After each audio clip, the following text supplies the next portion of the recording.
Seperti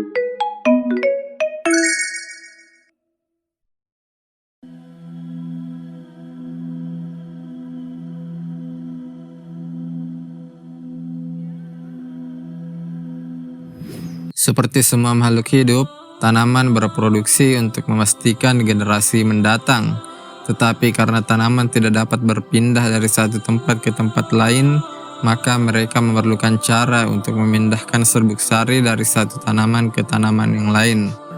Serbuk sari pada dasarnya adalah sperma bagi tanaman. Bentuknya itu seperti tepung halus, biasanya berwarna kuning, yang terdiri dari butiran mikroskopis yang dikeluarkan dari bagian jantan bunga atau dari kerucut jantan.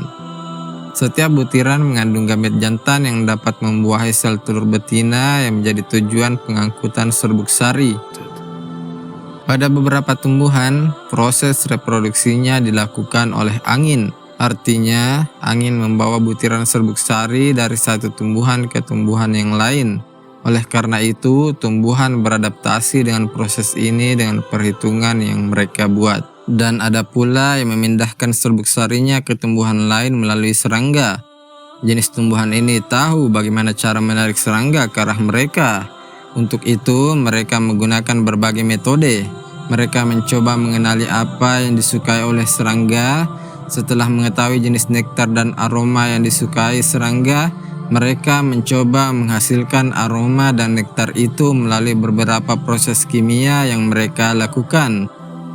Ini mereka lakukan tepat pada saat mereka ingin menarik serangga ke arah mereka.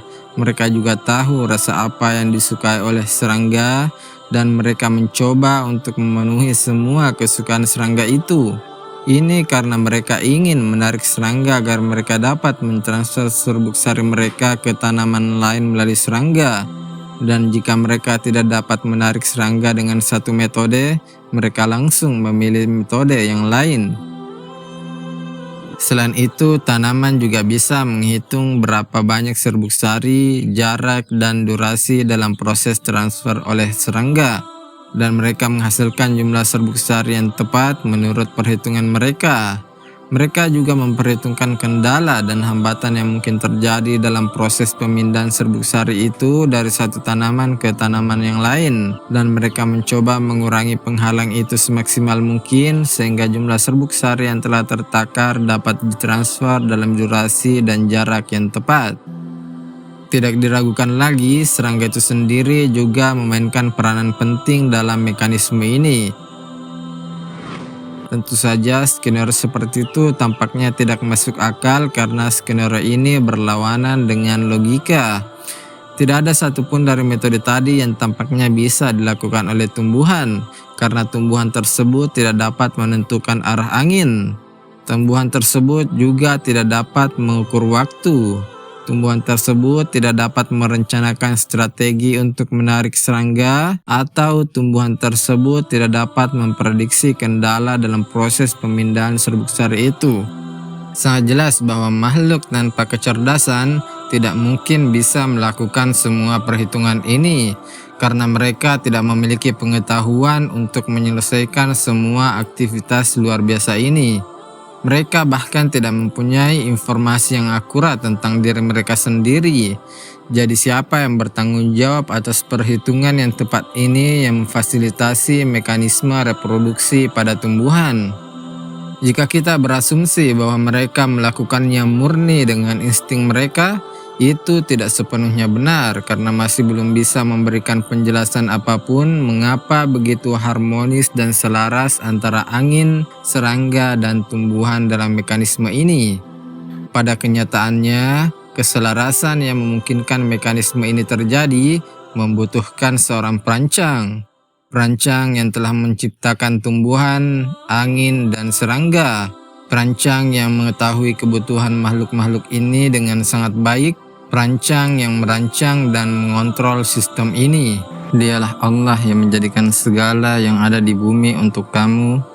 Kemudian Dia menuju ke langit dan menyempurnakannya menjadi 7 langit. Dan Dia Maha mengetahui segala sesuatu.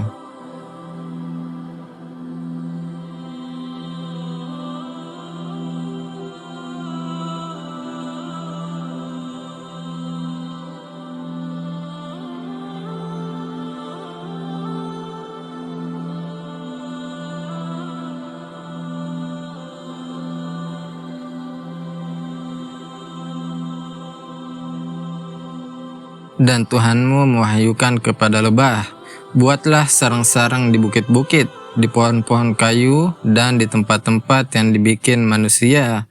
Kemudian makanlah dari tiap-tiap macam buah-buahan, dan tempuhlah jalan Tuhanmu yang telah dimudahkan bagimu. Dari perut lebah itu keluar minuman madu yang bermacam-macam warnanya. Di dalamnya terdapat obat yang menyembuhkan bagi manusia. Sesungguhnya pada yang demikian itu benar-benar terdapat tanda kebesaran Tuhan bagi orang-orang yang memikirkannya.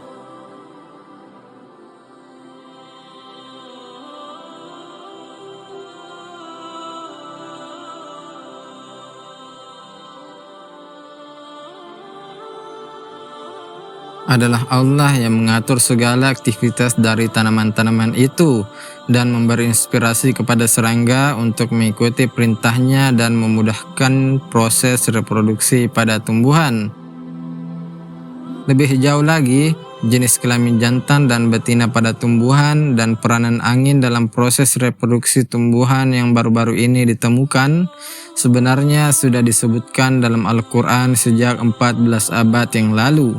Dan Allah menurunkan dari langit air hujan, maka kami tumbuhkan dengan air hujan itu berjenis-jenis dari tumbuh-tumbuhan yang bermacam-macam.